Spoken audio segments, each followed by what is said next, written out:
Minister LeBlanc, nice to see you. Good morning, Rosemary. I want to start, obviously, with the letter that the Premier Legault sent to the federal government this week around the big rise in asylum seekers it has seen over the past year, nearly 60,000 in the first 11 months of 2023, and the Premier's request for the federal government to somehow reimburse them for the costs that have been incurred by that. That's something you've done in the past. Will you be doing it again? We're going to continue a conversation that my colleague, the finance minister, is having with her Quebec counterpart. We recognize that Quebec has been a very good partner in welcoming these asylum seekers. It has done a great deal to integrate them in terms of housing, in terms of education. So Quebec has carried a considerable share of the welcoming cost of asylum seekers. We have reimbursed the government of Quebec in the past. We'll continue to do that. As you know, Rosemary, Quebec benefits from an agreement with the Government of Canada on immigration that goes back to Mr. Mulroney and Robert Bourassa. The Government of Canada last year gave them $750 million for immigration settlement and francisation in Quebec. So we have been very generous to the Government of Quebec, but we're always willing to figure out what's the right agreement. Sure, although that's an immigration agreement that is based on people that Quebec chooses to come into the province. Quebec's problem is asylum seekers, people who show up and then make a claim to stay there. So I guess what I'm saying is that's not the money that you're giving them. This is above and beyond the money that you're giving them. And we have given them money above and beyond that, but no other province benefits as Quebec does from federal support for immigration. And we also transfer $3.5 billion in a social transfer to Quebec. So we have been generous with the government of Quebec, but we'll continue, Rosemary, to find the right way. I had a very positive discussion just before Christmas with Jean-François Roberge, the Intergovernmental Affairs Minister. So we recognize Quebec has done a great deal and we'll be there to support their efforts, which have been, frankly, very impressive. Toronto is also dealing with this issue of asylum seekers, as you know, and they are now threatening to increase municipal taxes in order to be able to pay for housing and services for these people.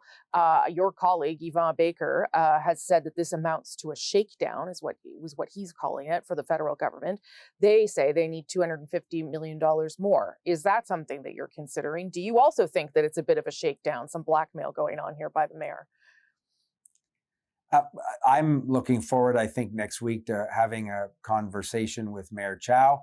I know that my colleagues, the finance minister and others, have spoken to the city of Toronto. I know the province of Ontario has come to some financial agreements with the city of Toronto. We have in the past been very generous, obviously during COVID and other moments. I remember my conversations with Mayor Chow's predecessor. So the government of Canada has been very generous with Toronto. But again, the Minister of Finance is from downtown Toronto, and she's in a position to discuss with the province and the city what's the right way to support them. But I'm looking forward to a conversation with Mayor Chow, I think, next week. One of the issues that the Premier in Quebec pointed to was Mexican people arriving in Canada. They do not need a visa, as you know, to travel, although there was a visa program in place from 2009, I believe, to 2016. The Biden administration has made it very clear that they would like you to consider putting that back in place. I spoke to Secretary Mayorkas last spring, and that was on the radar then. I would imagine it is even more so now. Is that on the table? Will you consider putting visas in place to try and deal with this influx of asylum seekers? So my colleague Mark Miller and I have been discussing what's the appropriate way to ensure that people who arrive from Mexico arrive for the appropriate reasons, and that this doesn't become sort of a side door to get access to Canada. We have in place a series of security measures and border control measures that the RCMP and the Border Services Agency tell me are effective. But we're always looking at ways to strengthen this. I had a conversation with Secretary Mayorkas myself late last fall in Washington. So we're looking at a number of measures that would, in fact, put us in a position to have done what's necessary to ensure that this flights directly from Mexico don't become sort of an indirect way to get access to Canada and to claim asylum. We have does that include visas though, or is there something else there that you could look at? Well, so we're looking at a whole series of options, which would include visas, of course. There are electronic travel authorizations. There's sort of an enhanced electronic travel authorization that the Border Services Agency and others can administer. So my colleague, Mark Miller, the immigration minister, is looking at a whole series of measures, but people should know that we're prepared to take our responsibilities to ensure that the border continues to be a source of security to Canadians. And we're not concerned that we don't have the right measures in place, but we're always looking at ways to reinforce them in an appropriate way. A couple other questions on some other topics, if I can.